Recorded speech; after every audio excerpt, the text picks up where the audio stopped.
a royal ban is not an argument. It is not a family feud splashed across the tabloids. It is a sovereign act. A decree that echoes through centuries of protocol, severing blood from duty, son from crown. And as of 9:47 p.m. last night, by order of His Majesty King Charles III, Prince Henry of Wales is banned from the United Kingdom. Not asked to stay away, not advised against return. Banned. An order enforced by the Borders Agency, by the police, and by the silent, implacable will of the monarchy itself. The trigger was not a word, or a memoir, or an interview. It was 15 terabytes of encrypted data, a single matte black hard drive hidden in a place so obvious, so audacious, that the royal and diplomatic protection officers missed it for 5 years, concealed within a custom-built subfloor of the dogmatic pet food dispenser in the Sussex's abandoned Windsor cottage, a device installed in 2019 just before their departure. A device that, according to the digital forensics report, became a wireless upload point for Meghan Markle's most private server for the entirety of their time in the UK. This was not a diary. This was a digital confessional, and what the Royal Police's cyber unit found within it has forced a king to exile his own son. The discovery was accidental. A routine final security sweep of Frogmore Cottage prior to its official return to the Crown involved scanning for any residual surveillance devices. A passive scanner pinged an anomalous power signature from the pet feeder, a tiny sustained draw inconsistent with a simple mechanical device. Upon dismantling it, officers found a next-generation solid-state drive, shock-mounted and thermally shielded, connected to a clandestine cellular uplink.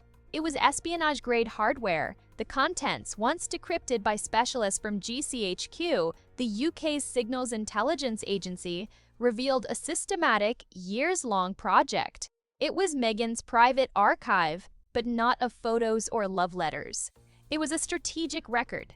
Thousands of hours of audio recordings, harvested from her own phones and smart devices.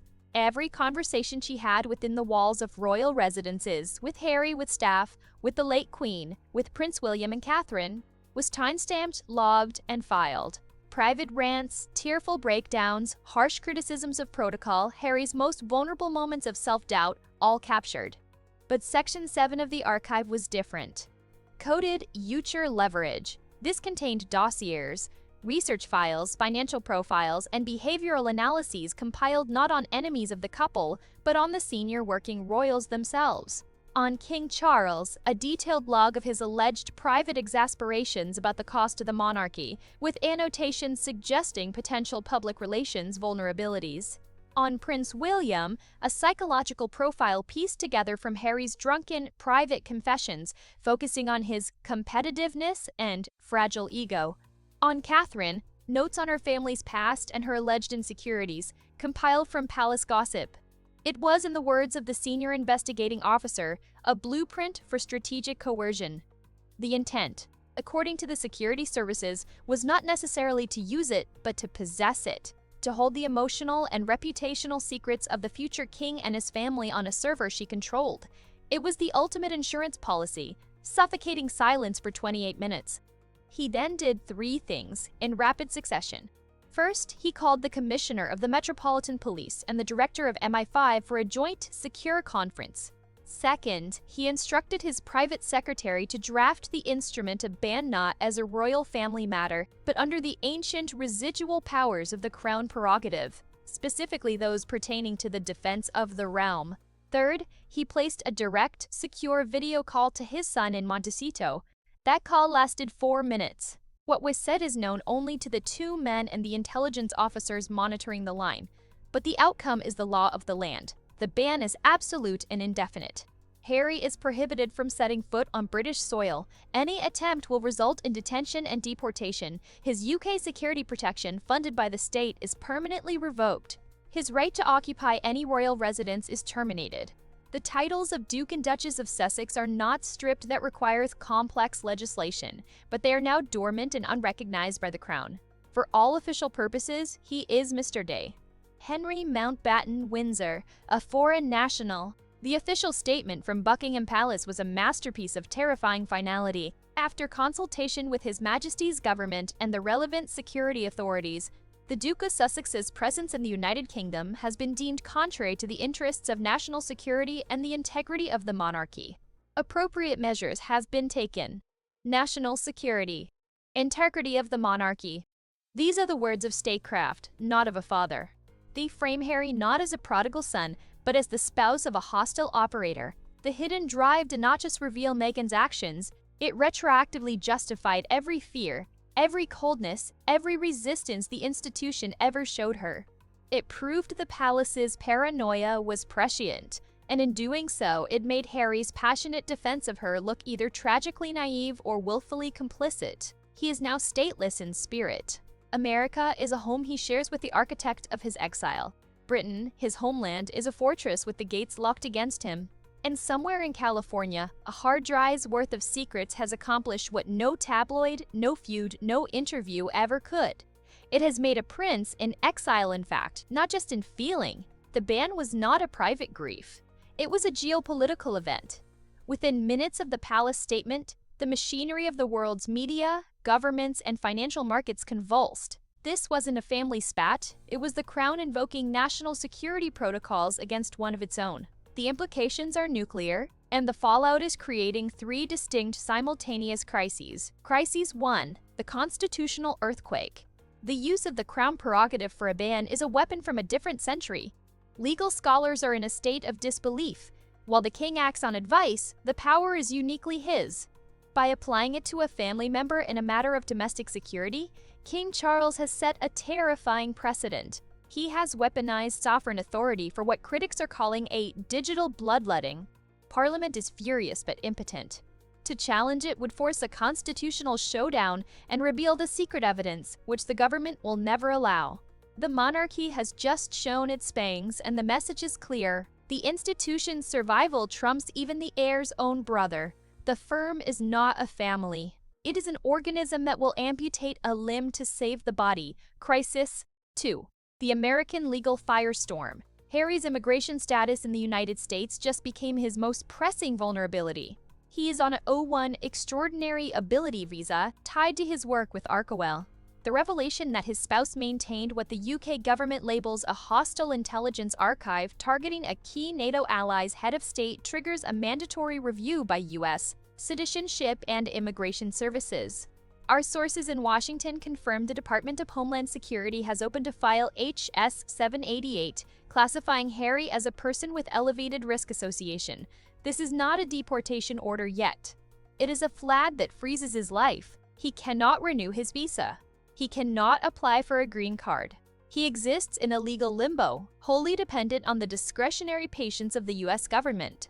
One wrong move, one accusation of misrepresentation on his visa forms about his household's activities, and he could be removed. And with a UK ban in place, where would he go? Crisis 3.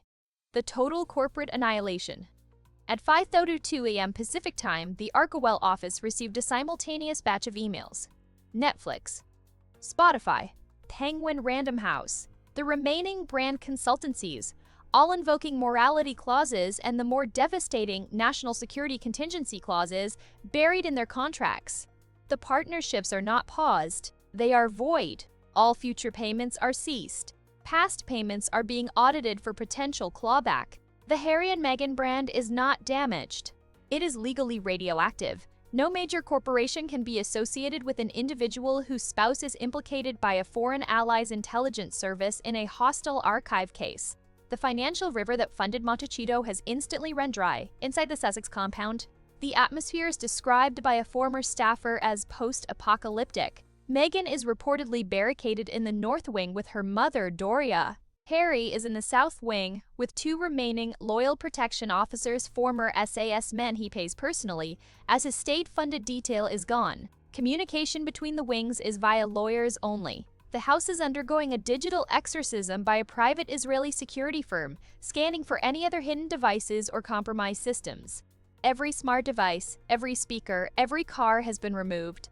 Harry's isolation is now absolute. His family in the UK is the source of the ban. His wife's actions are the cause of it. His American home is contingent on a visa under review. His income is obliterated.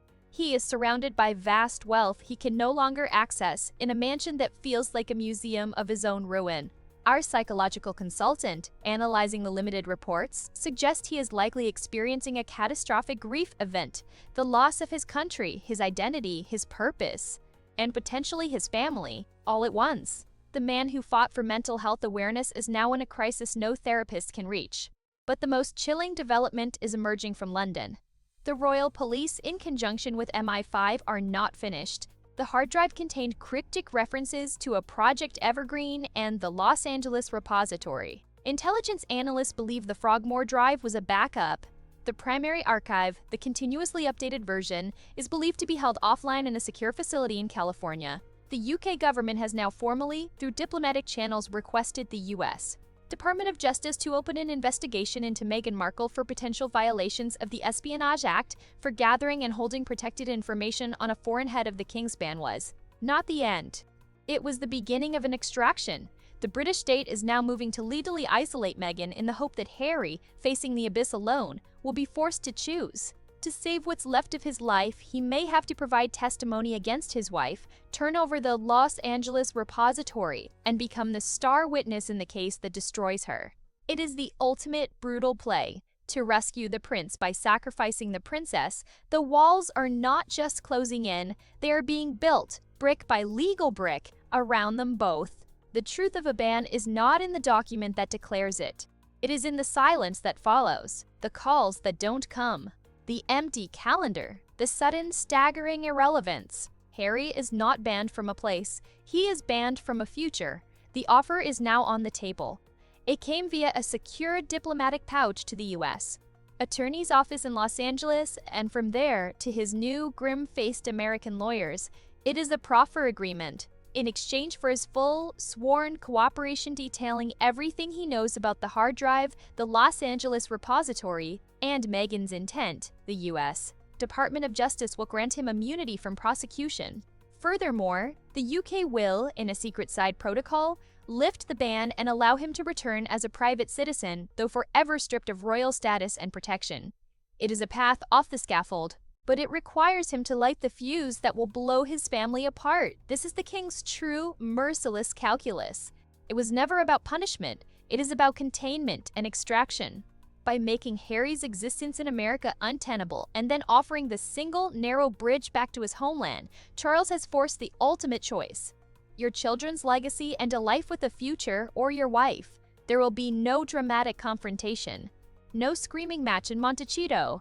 The decision is being made in the sterile quiet of lawyers' offices, in the language of immunity clauses and witness protection protocols. Meghan is not a party to these talks. She is the subject. Her legal team is fighting a separate, doomed battle against an Espionage Act investigation that is gaining momentum by the hour. The last act is not one of passion, but of clinical severance. Arkwell will be dissolved. The Montecito estate will be quietly listed with a shell company. The dissolution of their marriage will be a byproduct of state plea deals, not irreconcilable differences. The story of Harry and Meghan will end not with a Netflix documentary, but with a sealed court filing in a federal district court. Harry will return to the UK a spectre. He will live in a secured, anonymous country house, his children's lives and names altered for their safety, a permanent subject of a protection detail that exists to guard the nation from his past as much as to guard him. He will be the ghost in the machine of the monarchy, a living lesson in the cost of betrayal. And Meghan? She will be left in the gilded silence of a collapsing American dream, fighting the full force of two governments, her past now a publicly funded legal case. The hidden hard drive sought to ensure her security. It achieved the opposite. It made her the most dangerously exposed woman in the world. King Charles did not ban his son out of anger. He performed a sovereign excision. The royal police found a hidden hard drive, but the king found the one precise pressure point that could split a man from his own life. The ban was never the end. It was the first necessary step in disappearing Harry from his own story, so that the crown, cold, immortal, and unsentimental, could ensure its own story goes on.